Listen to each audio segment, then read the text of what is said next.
So for my LA integrated unit, I did Number the Stars by Lois Lowry.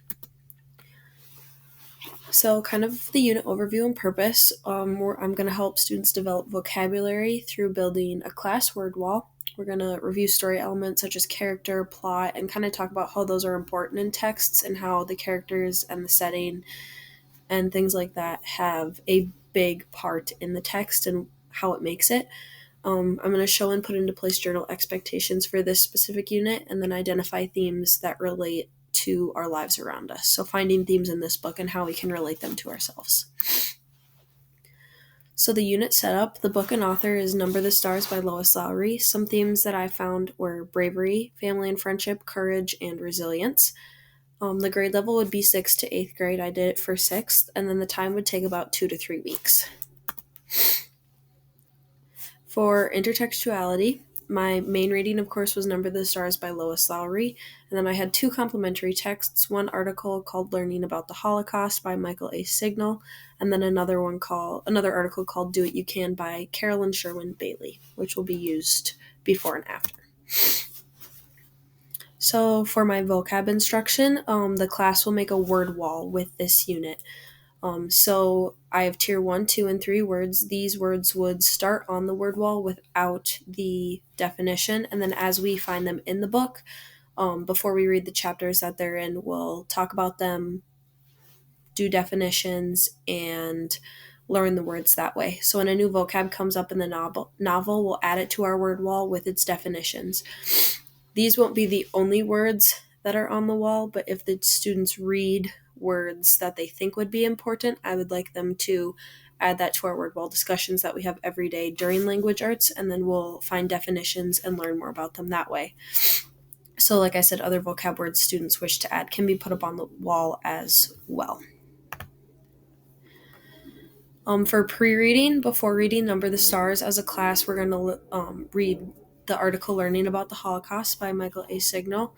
So by reading this about the Holocaust article, it'll kind of give them more background knowledge on the Holocaust if they hadn't learned about it before.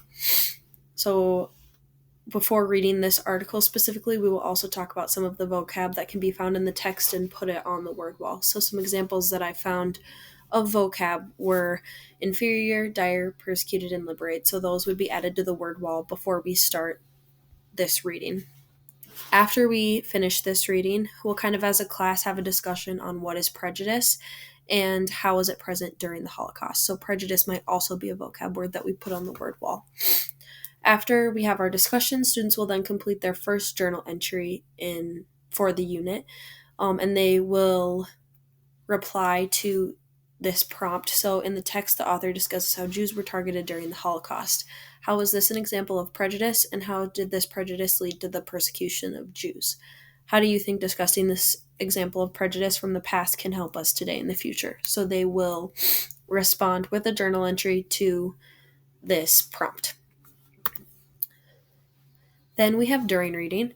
So while reading Number the Stars, students will write one journal for every 2 chapters that they read. So chapters 1 and 2 would be a journal entry, 3 and 4 would be another journal entry, and so on. During journal entries, students will need to include the following in each one. So a brief summary of what happened, a theme that they found in the chapters or ongoing themes that they found in the book. So if they find a theme in the first 2 chapters, which it might be a little difficult to do that, but if they find it in the first 2 chapters as well as the next 2, they would talk about that ongoing theme. Students will talk about character development and relationships that happen. So in their journal entry, I want to know about the characters, new characters that came in, development of old characters, kind of like relationships that they have with each other and how this might be a big part of the book, and then kind of predict what will happen next, like 1 or 2 sentences. And then again, during reading, we'll add vocabulary words to our word wall to gain more knowledge on vocab. After reading, we will read the article Do What You Can by Carolyn Sherwin Bailey and kind of talk about helping others. So this article is kind of about how a raindrop helps farmers and why things like this help the farmers. And then after we read this article, we will have a discussion and talk about what are a few examples of how characters helped each other in Number the Stars. And just kind of talk about the book how we saw others helping others in the book and things like that. And then they will complete the final journal entry um, with this prompt of how did the characters' individual actions add up to make a difference for the Rosens and the other Jewish families they wanted to help, and how are their choices similar to how the raindrops help the farmer in Do What You Can. So kind of making that final connection on helping others with this article. For my integrated language arts components, reading, we'll be learning about the Holocaust article before, the novel during, and then the article Do What You Can after. Writing, journal entries, lots of them, and that'll be before, during, and after because I'll want them to do, like I said, the journal entry for both articles as well as the novel. Another component would be speaking, and so we'll have word wall discussions on the words before, during, and after, and then group discussions about the chapters after they have read the chapters and articles, so before, during, and after for that as well. And then the last component would be listening.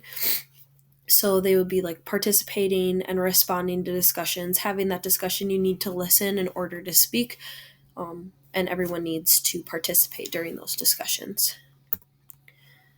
So for my assessments, my informal assessment would just kind of be the participation during group discussions. So like word wall and chapter discussions. If they participated, if they didn't, probably not as good of a grade. Well, not a grade because it's informal, but just kind of seeing what they understand and if they understand it.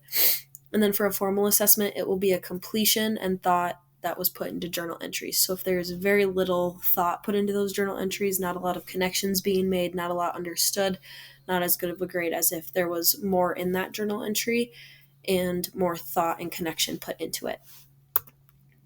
And here are my resources, which are linked as well.